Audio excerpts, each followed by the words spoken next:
Honor, may I proceed? Yes, please. Your Honor, before the court, we have the matter of Commonwealth versus Lindsay Clancy. Ms. Clancy is present. She is represented by Attorney Kevin Reddington, and the Commonwealth is represented by Assistant District Attorney Jennifer Sprague and Assistant District Attorney Shannon Buckingham.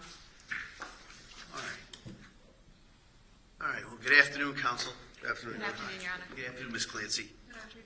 All right, so this is on for our final trial conference. I know there's a significant amount of motions in limine, so my thought would be to kind of go through those at this point.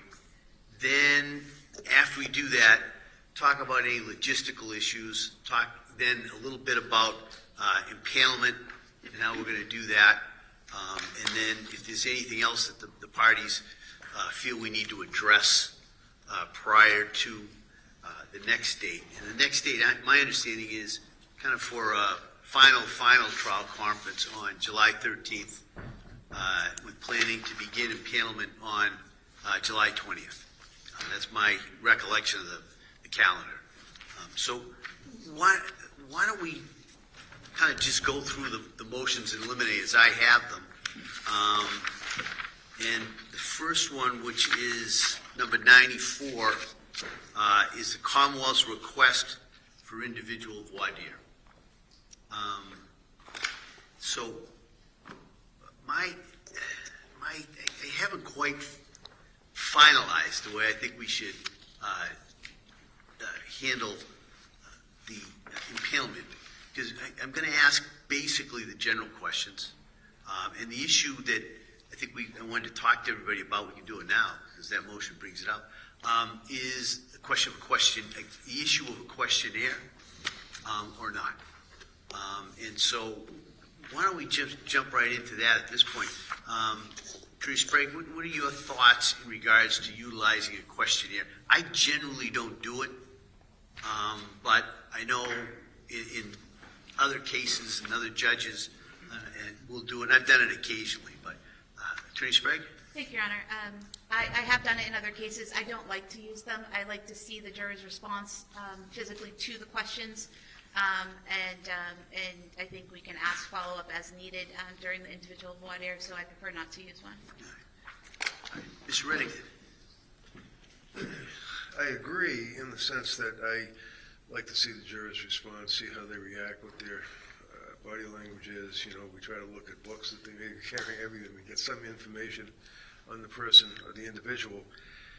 On the other hand, I have had cases where we have used the questionnaire, and I personally endorse it, and the reason is that the questionnaire generally goes much deeper than what the individual voir dire, sidebar, or whatever would be. So many times, as you know, in your cases, I'm sure you've done them yourself, where you have the jurors fill out a questionnaire, we get a copy of it, we can scan it, we can look at the answers, then we go through the actual questions for the statutory questions and then any sidebar questions.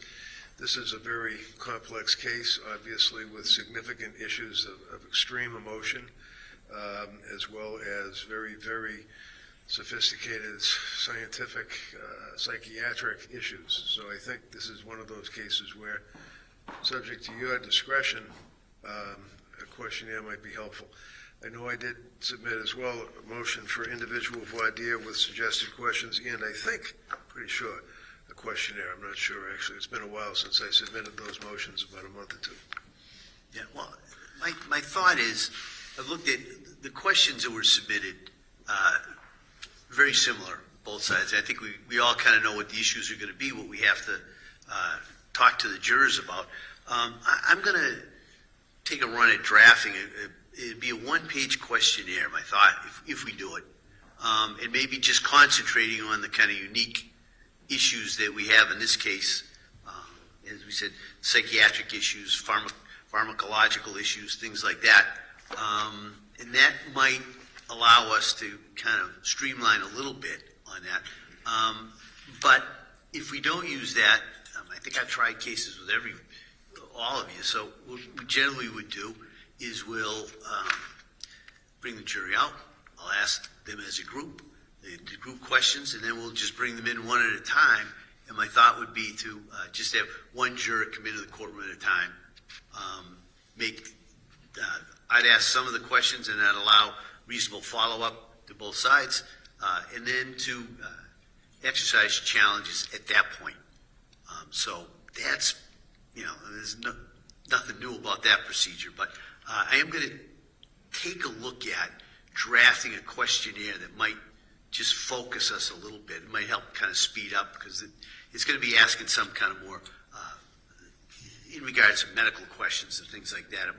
The jurors might find it easier to answer that in writing rather than orally. So we can address that. My thought would be to hold that one off until July 13th, I'm sorry, the final trial conference at that point. Commonwealth, No, that makes sense? Yeah, it makes sense, Your Honor. All right, Thank you. Ms. Reddington? Yes. Agreed. All right, the next motion is, let me see.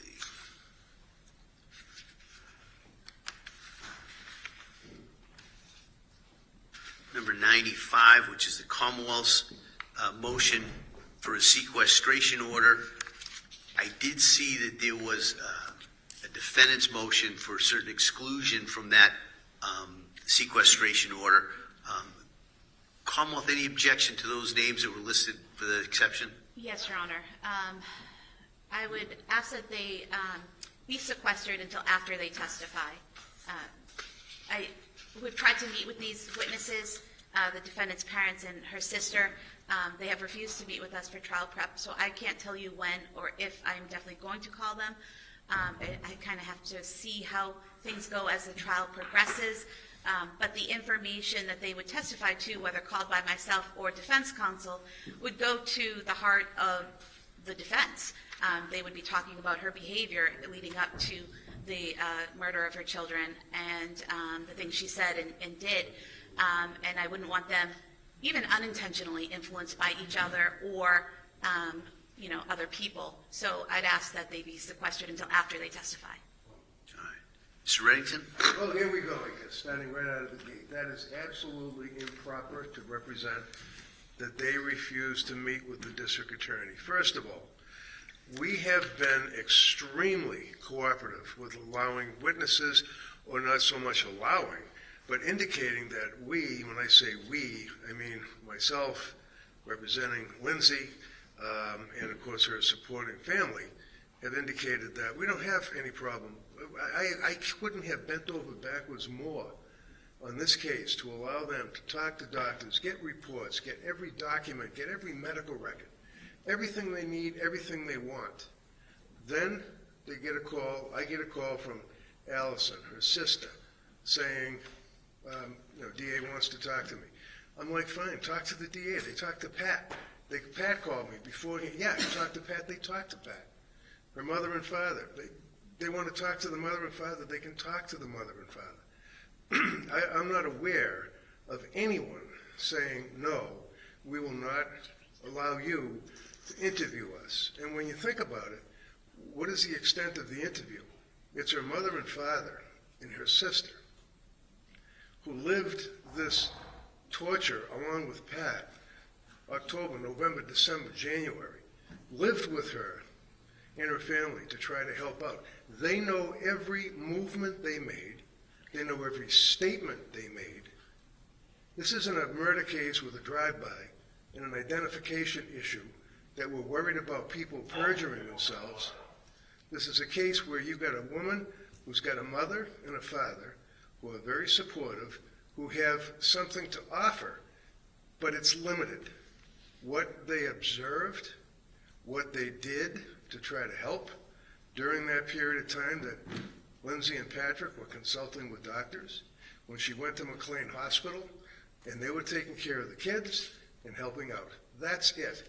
So to suggest in a case like this that the government wants to exclude her mother and father and sister, I think is extremely objectionable. Your Honor, I spoke to her sister myself, and she told me herself that she refused to answer any questions to us until she was sworn in by a judge. So that is what happened. She would not speak to us. No, I understand. Actually, I understand both these. My inclination, the motion is for permission to allow the defendant's father, defendant's mother, and defendant's sister to be excluded from the sequestration order. My understanding is that they have been interviewed by some of the medical professionals, I believe. And I would imagine that everybody's looked at those. So there's some, I guess, indication of what they would be testifying to. And so I'm going to allow the Commonwealth's motion for sequestration order, which is 95, and I'm also going to allow the following individuals to be excluded from that sequestration order. Be Michael Musgrove, the defendant's father, Paula Musgrove, the defendant's mother, and Allison Osga, the defendant's sister. Please note the Commonwealth's objection. Sure, and if the parties, if they testify and the Commonwealth wants me to give kind of it's probably the opposite of a limiting instruction, but some kind of explanation that they were present during the course of other individuals, I'd consider doing something like that. Okay. All right, next motion is number 96. It would be the Commonwealth's motion eliminate to preclude improper lay opinion testimony. Counsel, Buckingham? Thank you, Your Honor. Your Honor, the Commonwealth has filed this motion similarly to the argument just made by ADA Sprague. We do expect many of the witnesses in this case to have very close personal relationships with the defendant and therefore have some observations, obviously, that they would be called upon to explain. However, the danger in this circumstance is that there is a significant amount of mental health issues that we expect to be raised in various ways. And so the Commonwealth's motion is just requesting that the lay witnesses, naming her ex-husband, her family members, her friends who were close to her, that they not give opinions of overall having to do with diagnosis, having to do with medication. That's information that will be presented during the course of this trial through the course of medical records, as well as particular various doctors and experts that will be testifying to those topics. So the Commonwealth is just asking that this motion be allowed.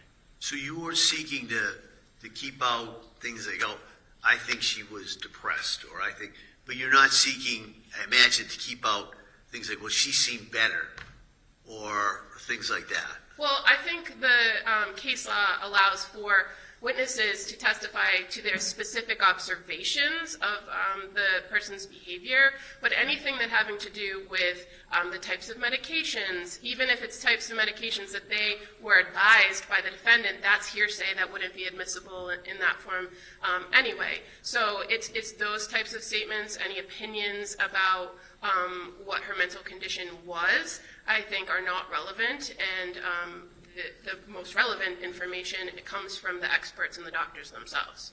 What about if someone's testifying, a friend or family member, that they've seen her and after a certain date, she seemed worse?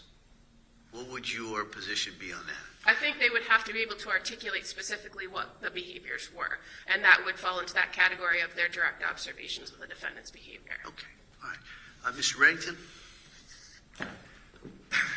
Your Honor, one of my pet peeves, if you will, is trying cases by in limine. And this is a thing that we're all involved with now, is that we try cases by filing boatloads of motions to exclude this, to exclude that, stipulate to this, agree to that. Whatever happened to a trial where you put a witness on the witness stand, they elicit their direct, we can cross, objection, you make rulings. That's what I think the way it should go, but understanding that they have a right to file a motion. In the interest of justice, I guess, they want to exclude any witness that would testify that I thought Lindsay was depressed. I've known her for X number of years. I've seen her as a mother. My opinion is that she was an incredible person, wonderful person, great mother. That's objectionable. That's hearsay. This is hearsay. I object to being hamstrung on having evidence presented as to observations made by people, whether it's friends or family or even guys at a bus stop that the government would interview. That is evidence that would be, I suggest, admissible. I certainly don't expect that I would elicit on direct or cross a witness's opinion, a lay witness's opinion, as to her psychiatric mental state. Obviously, that is totally outside the ken of a person, a citizen, to be able to give that an opinion. So my position on this motion is I would agree that I'm certainly not going to elicit an opinion as to her medical condition or psychiatric condition, but I think that I am entitled to elicit, as I'm sure the government perhaps could try to use as an example, whether or not somebody wants to say she seemed to have a good day, she seemed to be better. And you know they're going to try to elicit that. So if that's the case, I think it's admissible. What someone's opinion is as to what she looked like, sounded like, how she was acting with the kids, what she was doing with the children, taking them to the doctors, taking them, playing with them in the backyard or in a playground. That's admissible. So, Well, I think in regards to the motion that eliminates, we've done enough cases, all of us, that the way I look at them is it just gives some guidance to the council as to what the lane is here. And if, and this goes to this motion or any of these motions, if during the trial is the evidence changes a little bit or makes it something admissible, by all means, these aren't in concrete. You can certainly bring that up. But I'm going to allow the motion to eliminate to preclude, and it says improper lay opinion. I'm not sure. It doesn't sound like anybody's really disagreeing too much with this. The lay people are not to say, well, because of this medication, she's better, or because of that medication, she's worse.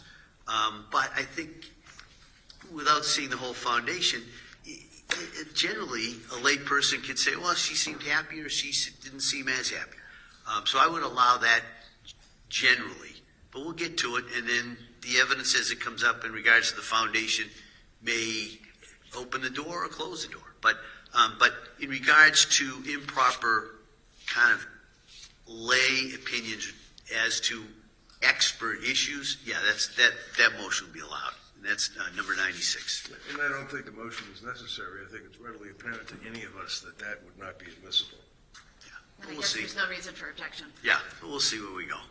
All right, next motion is number 97. Comel's motion eliminate to preclude defendant from mentioning to the jury nor eliciting statements of the defendant to any doctor. So Commonwealth, I'll hear you on that.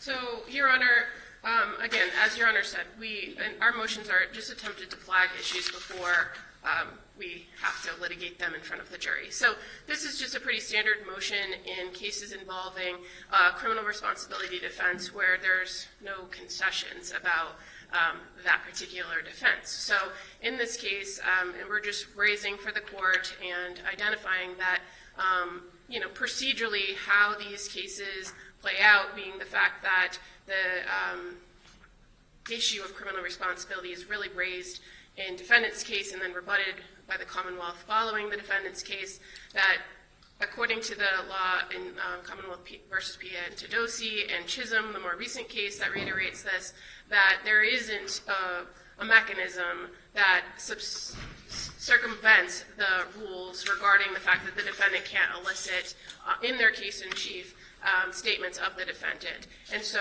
we're just flagging this for the court. At this time, the Commonwealth hasn't made any determinations as to whether we would intend to get into those topics on cross-examination, but as this line of cases outlines for the court and reiterates time and time again under the case law, that can only come out when the door is in fact opened by the Commonwealth, by the opposing party, as to the specifics of the statement. Certainly, experts are free to give testimony based on their overall analysis of the case and that they can rely on particular information that's not in evidence, but they can't testify directly about the statements themselves. All right. Yeah, Mr. Bennington, in regards to this motion. Yet again, in the interest of justice in this case, I guess we don't want any juror to hear why Patrick Clancy and his wife, Lindsay, would go to consult with doctors because of depression, because of the life that she was living, which was one of horrific misery because of medications, and they don't want that to come out as to why they're consulting with the doctors, which begs the question where we have medical records that are going to be certainly introduced as central to the defense that a jury's going to have access to. So the question then becomes, how would I handle that? I call Dr. Gelada, and I say to Dr. Gelada, who are you? I'm a doctor, and did you know Lindsay Clancy? Yeah. And was she one of your patients? Yes. And then what? I can't ask her why she was there. I can't ask her what her complaints were. That's a different scenario. I think what the Commonwealth was looking for, if they put on an expert who's going to provide their opinion as to criminal responsibility, that doesn't open the door at that point until cross-examination to comment on statements that were made by the defendant to that doctor. The statements that were made to other people that may be admissible in for other grounds, I don't think that wouldn't be covered by that motion to eliminate. That's correct, Your Honor. And what the Commonwealth is specifically referring to is the scenario in which we get to the Commonwealth does intend, and we have on our witness list several of the treating mental health providers for the defendant. And we do intend to offer testimony, and therefore we're offering the statements, and he's free to cross-examine them on that. That's not the issue that this motion raises. The issue this motion raises is at the conclusion of the Commonwealth's case, when we rest our case in chief, and the defendant puts on his experts, if he chooses to do so, regarding the topic of criminal responsibility. It's at that point where this motion comes into play. It's at that point where the Piantadosi case, the Chappelle case, the Chisholm case, all are instructive as to how that expert then gives testimony. And we raise this so that the expert doesn't testify and unintentionally offer inadmissible evidence, and that's what the line of the cases talk about, why this is important and why procedurally this is the way in which to properly address it. So it's not about those treating physicians, it's more about the experts that are going to be talking about criminal responsibility, and it's more about the defendant's own statements regarding the events of what happened, or what she testified or what she told those doctors in these interviews that they used to then rely upon their opinions. So that's the issue that this motion raises and the Commonwealth is raising to the court. It would go both ways. Correct. Each side's expert would have that on a Chappelle or the other cases. Well, no, because when the Commonwealth gets to their rebuttal and we call our experts, if we choose to elicit the statements of the defendant, we can do so as a statement of a party opponent, as long as the statement goes to the mental condition, as opposed to evidence of the crime in and of itself. All right. So I guess I misread the motion when it says government is seeking to, and I quote, preclude defendant from mentioning to the jury nor eliciting statements of the defendant to any doctor. It doesn't say experts hired by the defense. I would not foreclose your cross-examining their expert because you are allowed to cross-examine their expert on the basis of whatever they're relying upon at that point. I understand. That's the expert. Let's put the experts over here. I'm talking about the treating physicians. I'm talking about when Patrick would take his wife in the condition that she was in as a vegetable practically and see these doctors and they would prescribe this medication. This motion says any doctor. Now I understand. It's limited to retained experts. That's fine. I have no problem And with that. just to be clear, that is the first line of the actual language of the motion that refers to Here we go. statements. We're going to go to neutral corners. We've kind of arrived at the position that this motion, which I'm allowing, deals with the retained experts. All right? Any other statements that were made by Ms. Clancy to a doctor, if there's an argument that it's admissible under some other theory, either side just has to come up and argue with me what their theory is. So that would not, those type of statements would not be covered under that motion. All right, so I'm going to allow it as written as to the retained experts. Okay. All right, next motion is the Commonwealth's motion for review.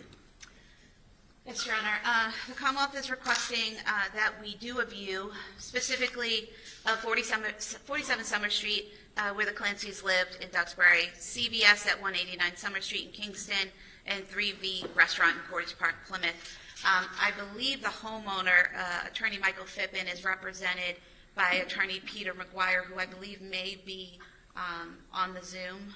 I'm not sure. Just so you know, Your Honor, we have no position in this. He just indicated that it would not let him unmute, according to this.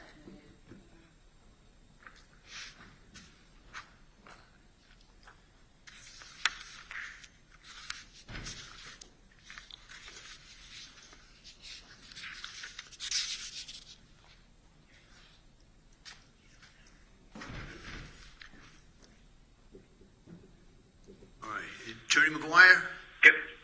Good afternoon, Your Honor. Attorney McGuire on behalf of the homeowner. Hi, good afternoon. Thank you for joining us. And what is your client's position in regards to the Commonwealth's motion for a view on this address? Thank you, Your Honor. The current homeowner is opposed to the motion. The current homeowner did give the Commonwealth access to the property. They had unlimited time to photograph, measure, examine the property. The homeowner has felt like he has gone sort of out of his way to be accommodating to this point in the hopes that it wouldn't involve folks sort of arriving at the home. It would be massively disruptive to the homeowner. Your Honor certainly well knows, and I know from my prior employment, that a view is an event. I don't want to call it a circus, it's not a fair word, but it's an event. A bus shows up, there's probably state police given the nature of this case. He has neighbors, he's in a neighborhood. He has a live-in domestic partner who works from home, they have pets.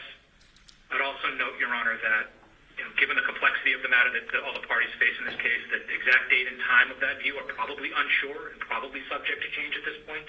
I don't know how long my client would have to have his home available to the court. So for those reasons, and given his cooperation and sort of leading up to today's date, where he's been very accommodating, I think, to the government, he would ask the court not to further disrupt his life and further allow this disruption. I don't have any opinion as to the merits as to whether the government needs or does not need a view here, but we do feel like he has accommodated in every way: a full videotaping of the premises, a measuring of the premises, photographing of the premises. So I don't think he feels the need for further examination of the property, Your Honor. He'd ask the court to deny the motion, to compel him to allow the examination of the home. Well, what the homeowner feels the need for the view or not, it's really the court's decision to measure, Of course, to I didn't mean balance to out. imply otherwise, Your No, Honor. well, that's what I'm saying.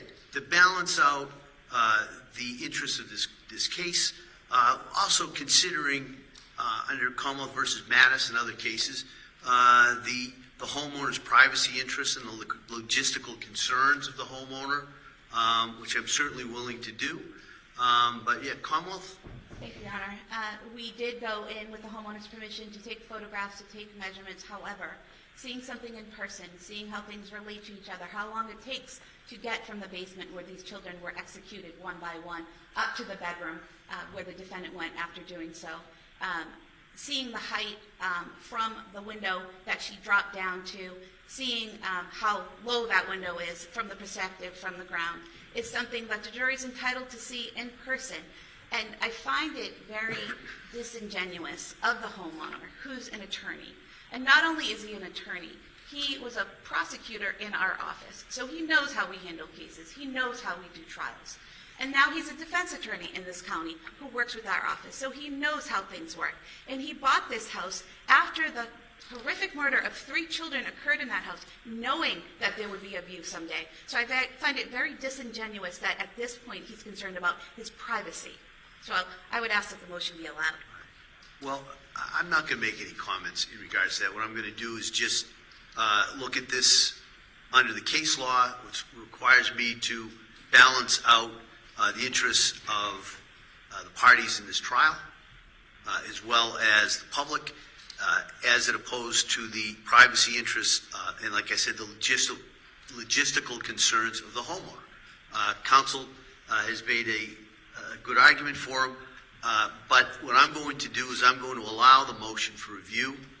I'll issue an order that will address some of the logistical concerns as stated by counsel, to give as much notice as we can, to limit the number of people that are in there, and in a lot of other cases that we've done, and counsel, I'm sure you're aware of it, they're almost invariably into private homes and private establishments, and we've issued orders, and I'll issue an order in regards to that. So I'm going to allow the Commonwealth's motion for review. And just so the court knows and the homeowner knows, we've made arrangements with the state police and the local police to have officers there to block off the street, so that there aren't any other people there other than court personnel and the jury. Okay. All right. So I'll issue an order. And counsel, if when your client gets it, if he wants to contact and speak to the court and has any suggestions, I'll listen to him. But this view is happening. So just so it's clear. All right. Thank you, Your Honor. Okay. Thank you. All right. So that was pleading number 98.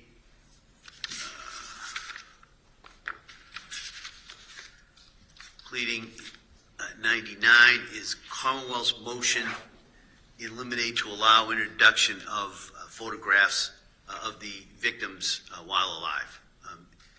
Thank you, Your Honor. The Commonwealth is looking to admit a single photo of each child, as well as one photo of the three of them together. And the reason we're looking to admit the photo of the three of them together is because when you look at the photos individually, it can tend to give a skewed representation of the actual size of the children. So when you have the photo of the three of them together, it kind of indicates the actual size of each child in relation to each other. I have the photos that I want to use at trial. I've showed them to defense counsel. I can hand them to the clerk so that you can judge. Mr. Reddick, have you seen these photographs? I have, Your Honor, thank you, and we have no objection to that motion. All right. So I'm going to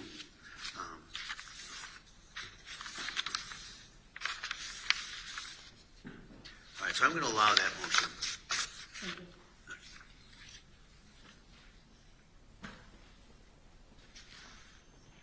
All right. Next motion is Commonwealth's motion eliminate to admit autopsy photographs of the victims and crime scene photographs. You probably could. Is there any objection to that, Mr. Reddington? This is, again, one of those odd situations where you have a motion in limine before a trial, where in the trial, traditionally, the government shows counsel the photographs they want to use. I'm well aware under the old Bastarash argument and all of that, they're going to get these in at some point, subject to the court's discretion.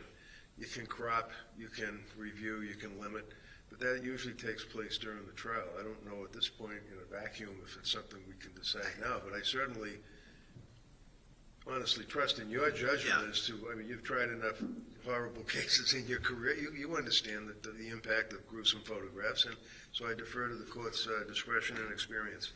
And again, Your Honor, this is just a situation where the Commonwealth likes to be prepared and likes to flag issues for the court and for defense counsel. We will share the photos from the autopsy of each child that we would like to use with defense counsel, and I'm sure he'll let us know if he objects to any of those, and we can address it at trial.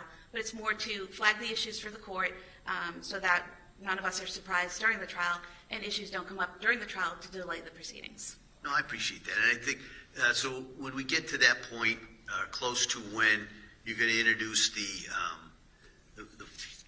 autopsy photos and crime scene, maybe just show counsel, maybe we could have a sidebar and kind of go through them. I would anticipate, well, as the three of you know, some of them are coming in. It's just which ones and limit numbers and things like that. So we can address that. So I'm going to allow that at this point, subject to the specific photographs. All right, next is the Commonwealth's motion, which is number 101.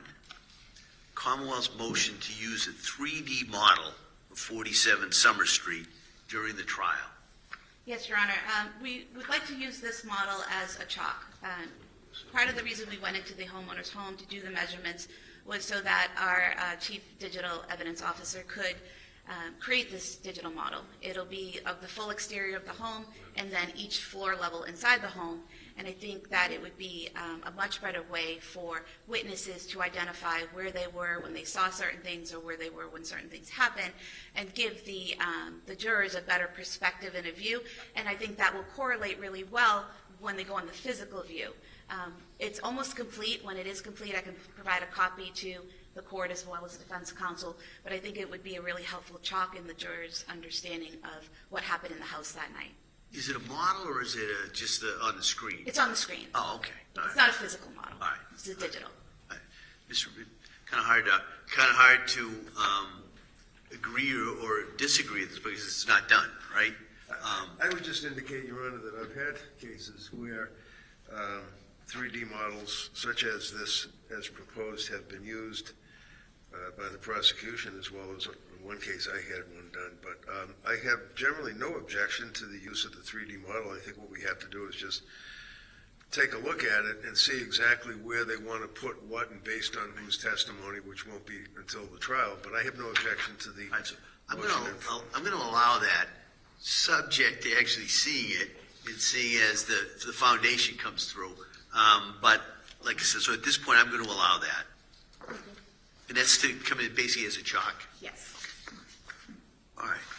Now, number 102, pleading number 102, is the Commonwealth's motion to use a physical demonstration during the testimony of Sherry Crook, which seems to kind of dovetail into the defendant's motion in limine regarding the testimony of Kerry Cook. So why don't I hear first from the Commonwealth, and then I'll hear from the defendant. Thank you, Your Honor. So Sherry Crook works at the Massachusetts State Sherry Police Crime. Crook, I'm sorry, yeah. That's okay. And she did some blood pattern analysis in this case.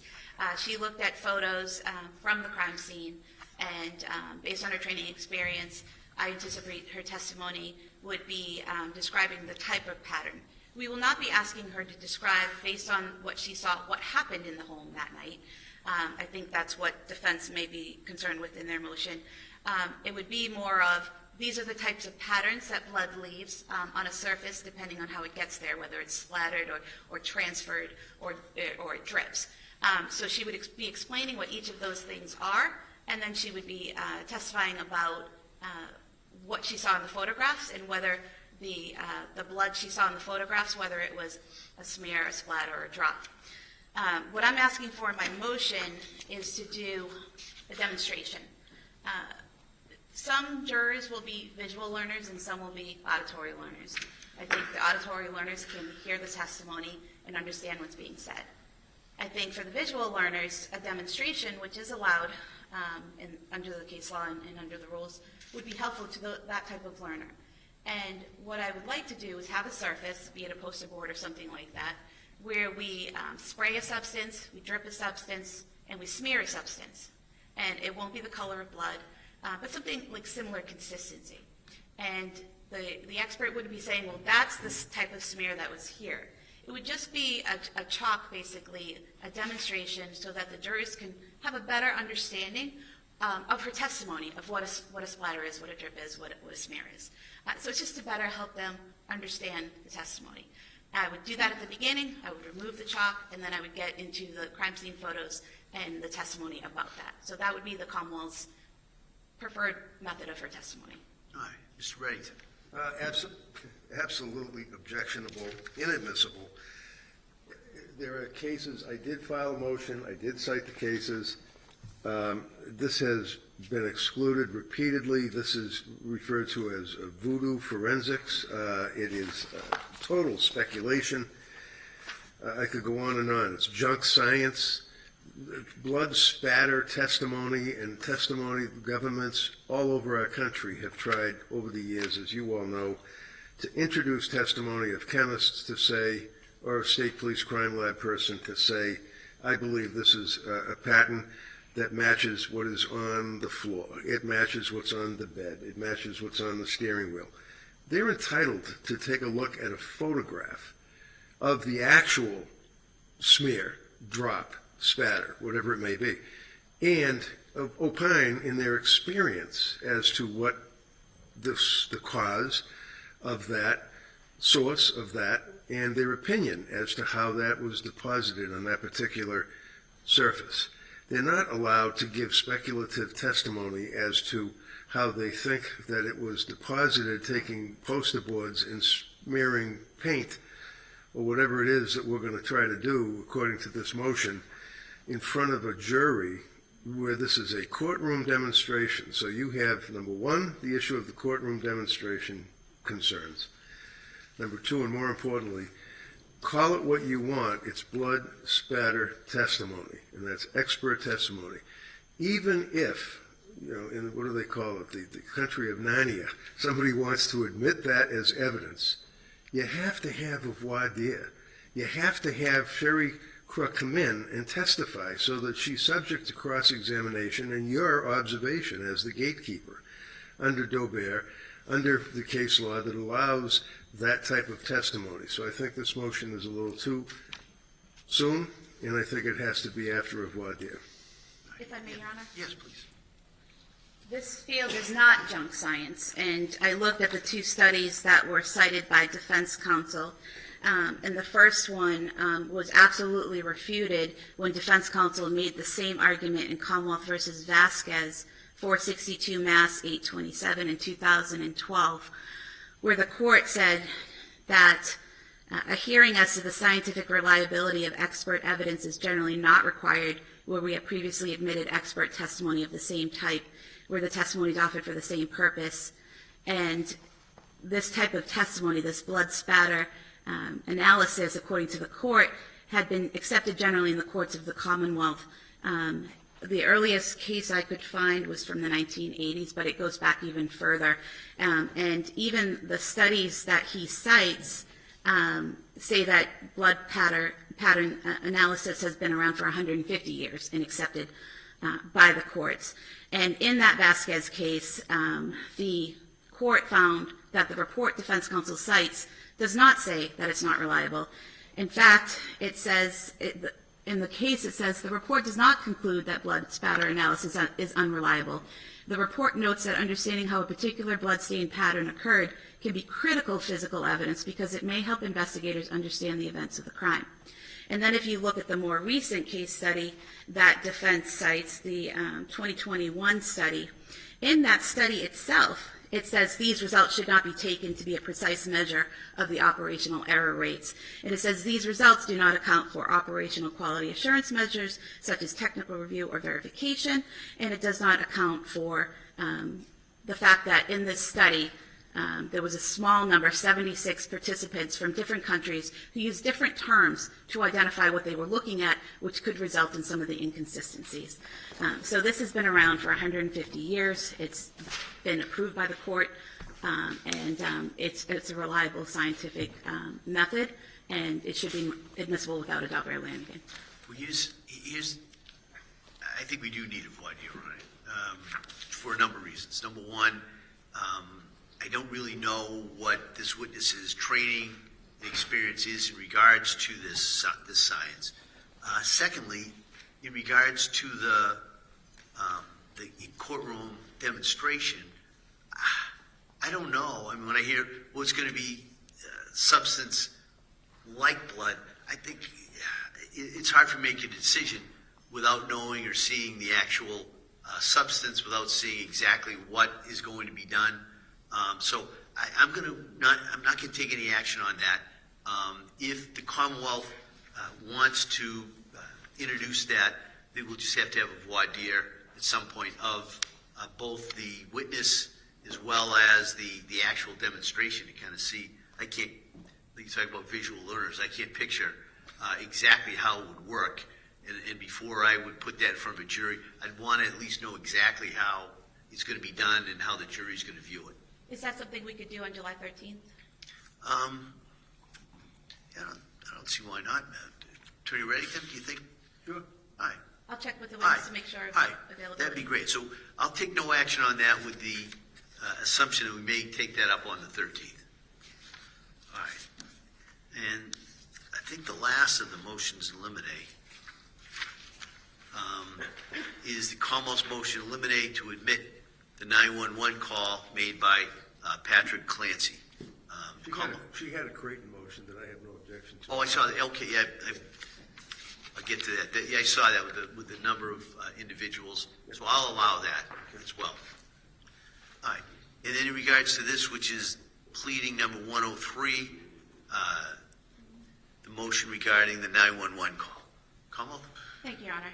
So the first issue about confrontation won't be an issue because Mr. Clancy will be testifying at trial.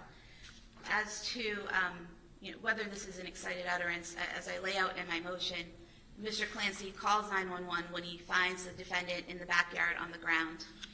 You can hear him relaying information to the 911 operators.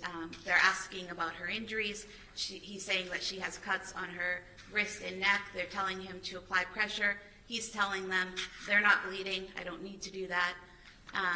So it's about her treatment. It's about her condition. It's the ongoing emergency. I can cut to the chase on this if I can. I apologize. I want to interrupt your Go right ahead. presentation.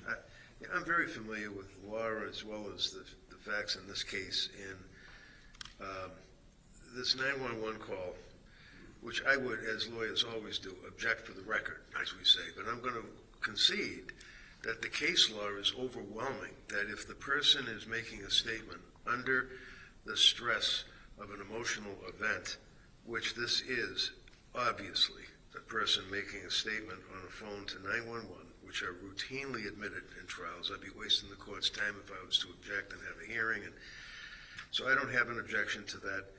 I have an objection to it being admitted just because it's horrific, but legally I have to concede that there's no basis to object, so I would have no objection. All right, so my inclination is, and I apologize, I had the motion, I didn't realize that I had the copy of the 911, so I haven't heard it. And so, in regards to if it's admissible based upon If you prejudice against the probative value, that's what I'm going to have to listen You to. can play it now. I don't have a problem. No, I'm with not that. going to play it now. I mean, at some point, if it's coming in, it's going to be coming in this courtroom, so I don't have a problem. Well, that's for another day. Especially where I've got to listen to it to see if all of it's admissible, some of it's admissible, or portions of it, just like any type of evidence. But my inclination is, from having read it and being aware of it, is that I'm inclined to allow all of it in. But before it goes in front of a jury, I just kind of want to make sure that I've kind of vetted it. Your Honor, if you were to decide that some portion wouldn't be admissible, would we be able to argue about that? Yeah. Oh, absolutely. Okay. Yeah. No. So it's just. So I guess this is the initial. Whether it's either all in. If I find that I think that some of it has to or should be excluded or redacted, I'd allow both parties to kind of argue on that. And, Right. and I know defense has said he's not objecting to it coming in, but if the court, when listening to it, has any question about any certain portion of why it's relevant, it would lay it out in our motion. I saw that. Yeah. Okay. All right. Are those are the motions to eliminate that I have? Commonwealth, anything else? Nothing at this point. Something may arise between now and the final pretrial, but nothing at this point. All right, Mr. Reddington, any other motions eliminated at this time? No. Yeah, I mean, like I said, I understand. In the final prep, it's always things come up. So if there's an additional motion to eliminate, or the parties see something that they want us to address on the 13th, just file it as soon as we can. That way I get that.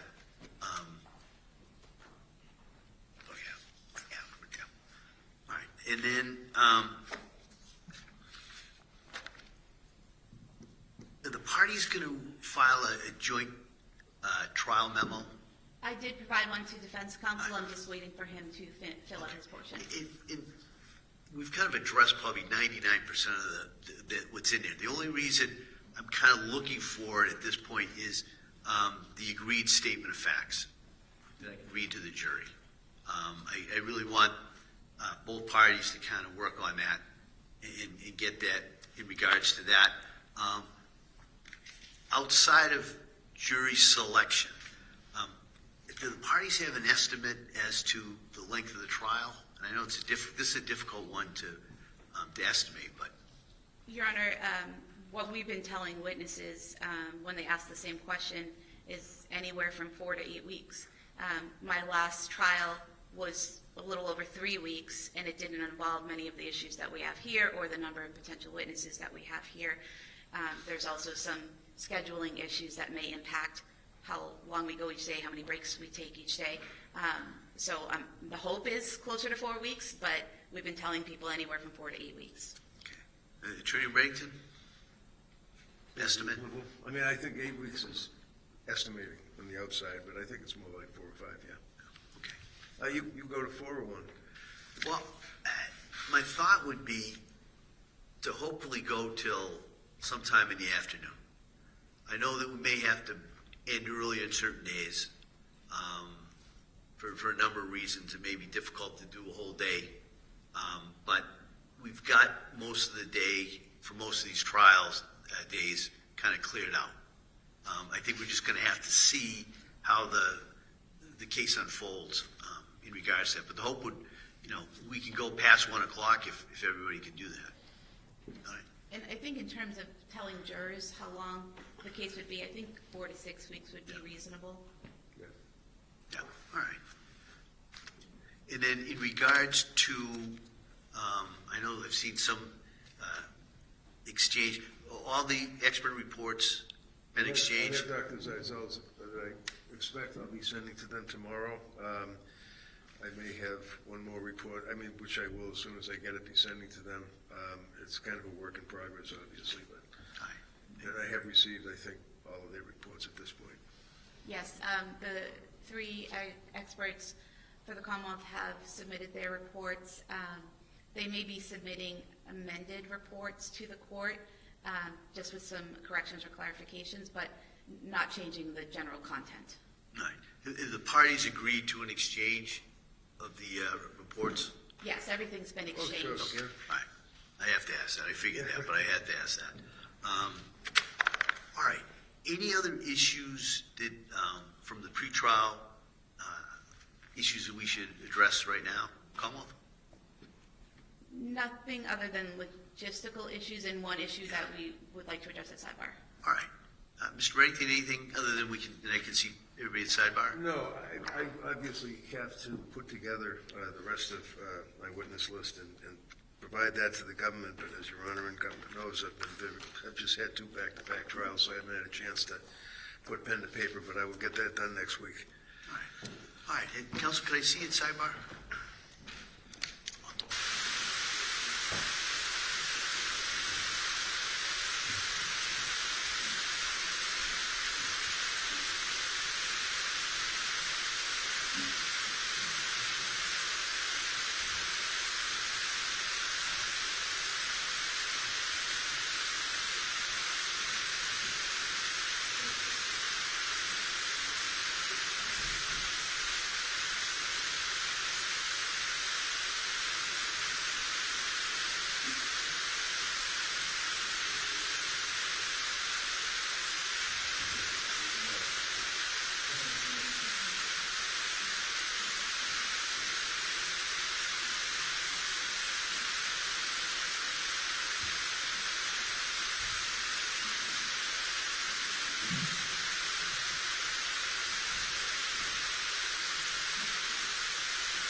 This matter is continued to July 13th, 2026 at 2 p.m. for a further pretrial conference, final pretrial conference. All right, so we'll be in recess on this matter.